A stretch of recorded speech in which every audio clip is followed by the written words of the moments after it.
सर्वप्रथम तो मैं केयर कॉलेज के पदाधिकारियों को हार्दिक धन्यवाद देना चाहती हूँ, जिन्होंने मुझे यहाँ आने का अवसर प्रदान किया, और विशेषकर सचिन जी जिन्होंने मुझे यहाँ आने के लिए प्रेरित किया। सभागार में उपस्थित सभी अतिथिगण और प्यारे बच्चों, वैसे तो मेरे बारे में थोड़ा बहुत जो है जो अभी एक इंट्रोडक्शन आपको दिया गया, लेकिन इसके पीछे काफ़ी लंबा संघर्ष रहा है। लगभग 34 साल का एक्सपीरियंस मुझे हुआ है, 17 साल सामाजिक क्षेत्र में और 17 साल में डिजास्टर मैनेजमेंट में काम करते हुए। अभी मैं जनपद हरिद्वार में हूँ, जनपद आपदा प्रबंधन अधिकारी। जैसा कि आप सभी जानते हैं, मेरा सब्जेक्ट जो इन्होंने रखा है डिजास्टर मैनेजमेंट।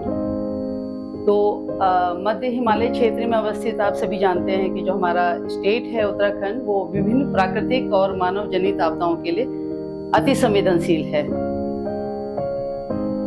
बाढ़, भूकंप, यहाँ पर त्वरित बाढ़ जो है, लैंडस्लाइड है, हिमस्खलन है, सूखा है, अतिवृष्टि है, तमाम तरह की आपदाएं हमारे राज्य में समय समय पर हो रही हैं, और जिसमें काफी जान माल का नुकसान होता है। 2013 की जो भीषण आपदा हुई है, केदारनाथ त्रासदी, उस समय मैं वहीं पर पोस्टिंग थी रुद्रप्रयाग में। तो वो सब मंजर हमने अपने आंखों के सामने देखा, और उससे हमने किस तरीके से मैनेज किया, वो एक अलग तरह का एक्सपीरियंस है। प्राकृतिक आपदाओं को आने से हम रोक तो नहीं सकते, लेकिन हम समुदाय को जागरूक कर, समुदाय की क्षमता वृद्धि कर, अपने संसाधनों को सुदृढ़ कर और त्वरित राहत बचाव कार्यों के माध्यम से जो है जान माल की क्षति को हम निसंदेह जो है कम कर सकते हैं। इसमें कोई दो राय नहीं। जब भी कोई आपदा घटित होती है तो जान माल का अत्यधिक नुकसान होता है, तो हमें डिजास्टर मैनेजमेंट के अंतर्गत जो है जान माल की क्षति को कम से कम करना है।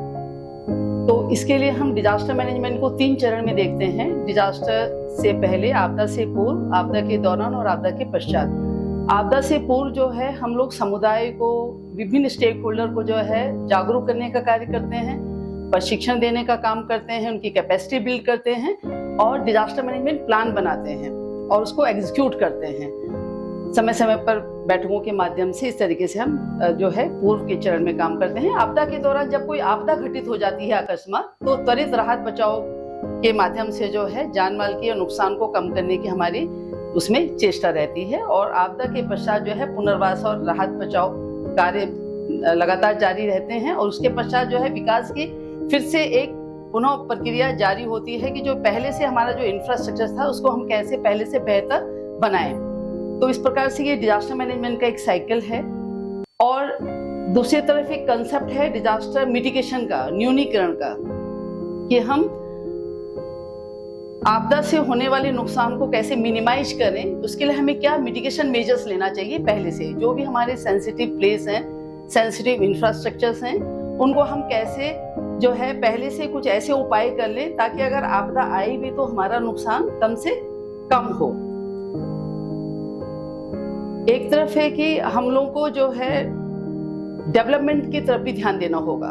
हम विकास का कोई ऐसा कार्य ना करें जो हमारे लिए आफत बन जाए या विनाश का कारण बन जाए या वो आपदा का कारण बन जाए। तो इसलिए हमें प्रॉपर प्लानिंग करनी होगी। जो भी हम डेवलपमेंट के काम कर रहे हैं उसमें हम सुरक्षा मानकों का विशेष ध्यान रखें। अगर हम कोई इंफ्रास्ट्रक्चर बना रहे हैं तो भूकंप अवरोधी होना चाहिए।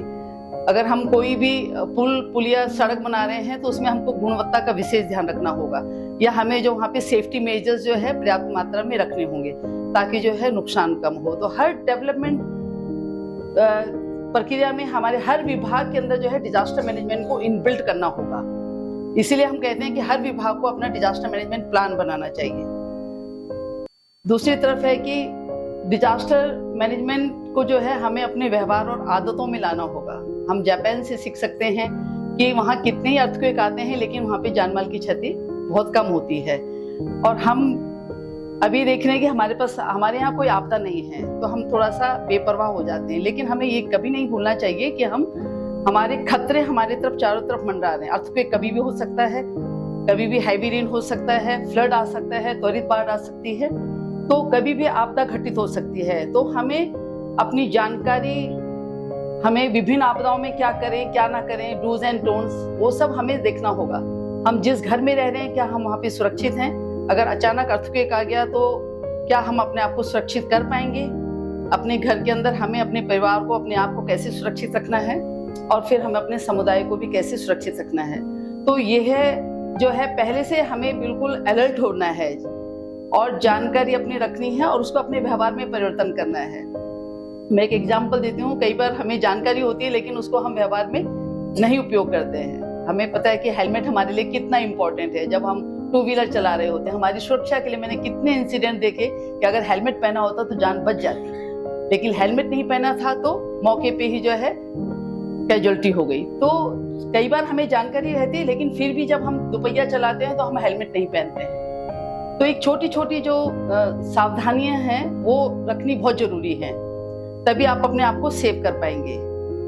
दूसरी तरफ संचार की बहुत महत्वपूर्ण भूमिका है। जब भी कोई आपदा घटित होती है तो सही टाइम पे सही सूचना अगर आप कंट्रोल रूम को दे देते हैं, किसी भी कंट्रोल रूम को, आपदा कंट्रोल रूम को, जो है पुलिस कंट्रोल रूम को, फायर को, जितने भी टोल फ्री नंबर्स हैं, जितने भी इमरजेंसी सेवाएं हैं, वहां पर आपको जो है तुरंत सूचना देनी चाहिए, सही स्पष्ट सूचना। तो हम आपदा के प्रभाव को कम कर सकते हैं। धन्यवाद। आगे जो क्लाइमेट चेंज, डिजास्टर मैनेजमेंट और वुमेन एम्पावरमेंट आदि इन विषयों को लेकर के हम एक साथ काम करेंगे।